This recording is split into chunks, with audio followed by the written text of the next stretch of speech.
See, look at that, boys. Just a couple of ex-teammates hanging out. Do you know what I mean? Don't worry about it. He brought up when he was playing, didn't he? Yeah. Brought it up straight away, didn't you? Hey, A couple of ex-teammates. yeah, a couple of soccer I was thinking, where have they played? Yeah.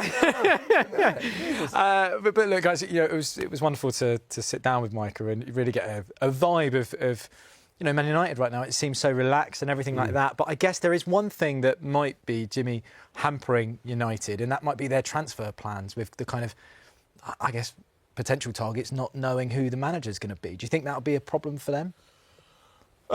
It's only not going to be a problem if whoever is running the club at the moment, the directors of footballs with the CEOs and the owners, they make the decision what kind of identity they want to be. You know, what kind of football they are going to want to see week in, week out.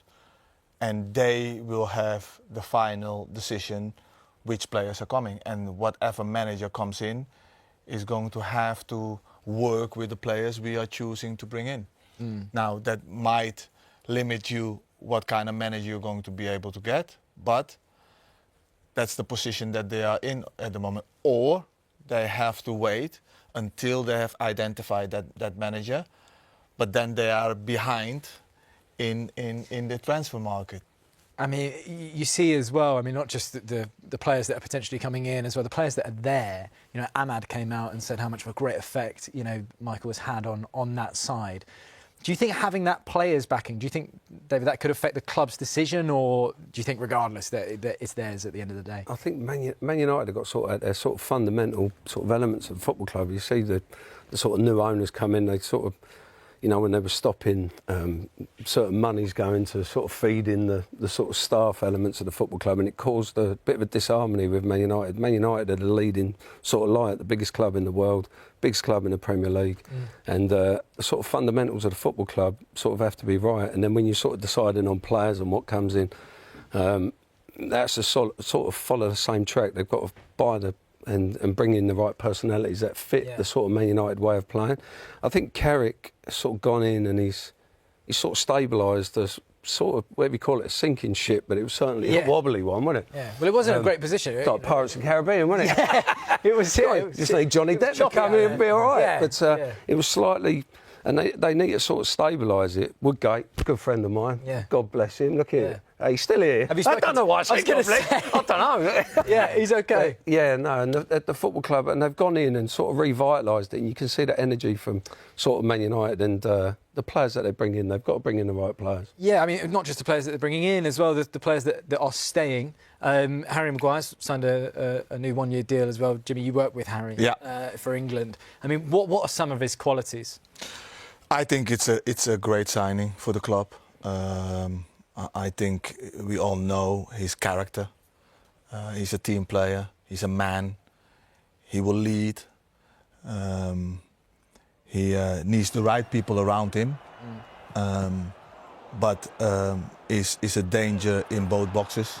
You know, is really good. He actually said that this week. He said he feels like he's one of the most influential players in both boxes in world football. Would you agree with that? Well, I don't know in world football, but I do know that he's incredible, strong, attacking, and as a defensive unit, you can put him with corners in the middle, and not having a man and attacking everything, and he will do that bravely.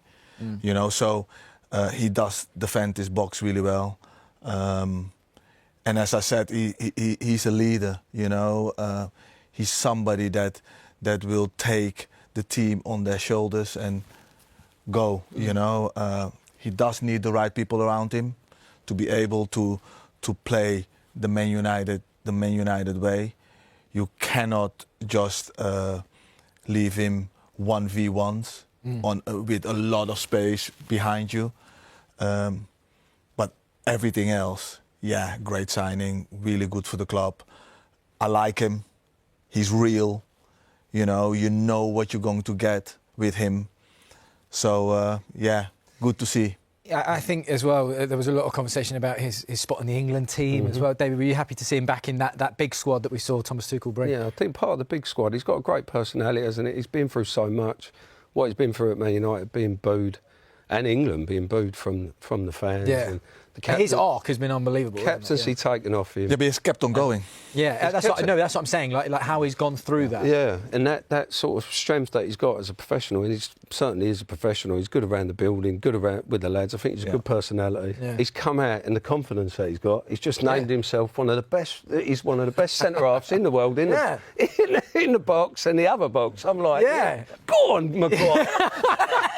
Let's have it. But that confidence, and that's what you need at Man United. You need that confidence. You need, whether it's, people say arrogance or something, but you need that confidence to be able to go out on Old Trafford's pitch and perform. You know, you're under so much pressure. You're on the biggest clubs in the world. I mean, it was a bit like your goal back in the day. What about the bullet? Oh. Yes, I had to bring it up. It's a perfect link.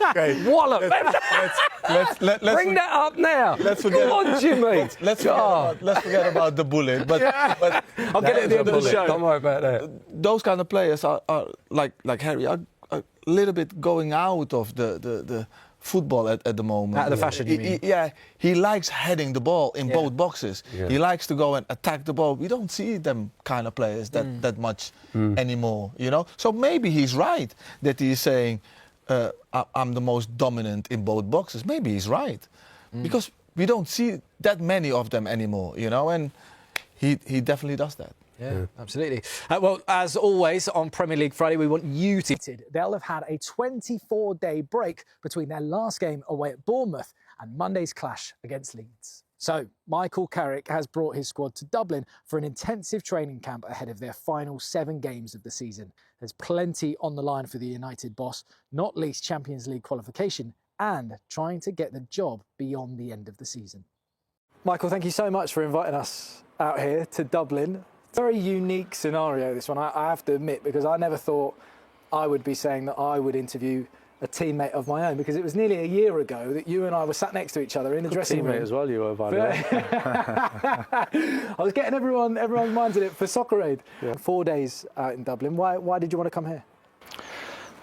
Mixed reasons, to be honest. I think we've had a little bit of time between games, and it's a little bit unique, really. You know, 24 days between Premier League games. I think that's just kind of the record. Yeah. So, did you ever have that as a player yourself? Did you ever have that amount of gap? Not. We probably had an extended time, but I think it doesn't feel as long as that because of the internationals and the boys going away anyway and playing games, and so it's not like you're totally shutting down for that amount of time. You know, the boys have been quite busy, so. It's kind of getting everyone back together. One of the players that will be leaving in the summer is Casemiro. You know, a player of, you know, supreme football intelligence. You know, he's been there, he's done it all. On a replacement for Casemiro, at the club, would you ever be tempted to like pick his brain to say, you know, who do you think could fill this role? No, listen, players and teams evolve all the time, you know, and there's always players that leave football clubs and some are bigger and more important than others, but Cassie's been fantastic since I came, and got a lot of respect for him and how he's gone about that, how he's dealt with the whole situation, and obviously the career that he's had, but he's been great since I came here, and seems to be really enjoying himself, and I think the clarity has helped everything really to make the most of kind of what's left, and that's fine. That's how it is. I wouldn't say necessarily to replacing players. You know, like, I think over the years we've lost some huge players at this football club, and sometimes you maybe go down a different route. Sometimes it's similar. Everyone's got to bring their own personality, their own character, their own demeanour to the game. You know, so. There's obviously the discussions. It's no secret that, you know, in terms of what we'll need going into next season. But I speak to Casemiro a lot. I like the way he thinks, the way he speaks, the way he acts. So I've lent on him quite a bit. On the manager's job, is that something that you would personally prefer to sort out as soon as possible, or are you just happy to keep doing what you're doing, and you know what will be at the end of the season? I understand the situation, you know. I understand where we were at when we kind of came back in January, and what the plan was for the rest of the season, and then what the possibilities are in the summer. So I don't think that's changed at this point. Things will get sorted when they'll get sorted, you know. And for me, it's just about trying to do the best job that we can. And certainly plan for the future and for the good of the football club and for the good of the players and the squad, you know. And to be fair to them, it's, I'm not coming to get through to the end of the season and then deal with what's next. I think it's important that we make a plan and follow that through for the squad to get stronger. And well, if that's I'm part of it, then I'm part of it. If it's not for whatever reason, then that's the situation that I kind of walked into. Literally just walking past you right there, Bruno Fernandes. How deserving surprised is... you can hear him still as well. Yeah.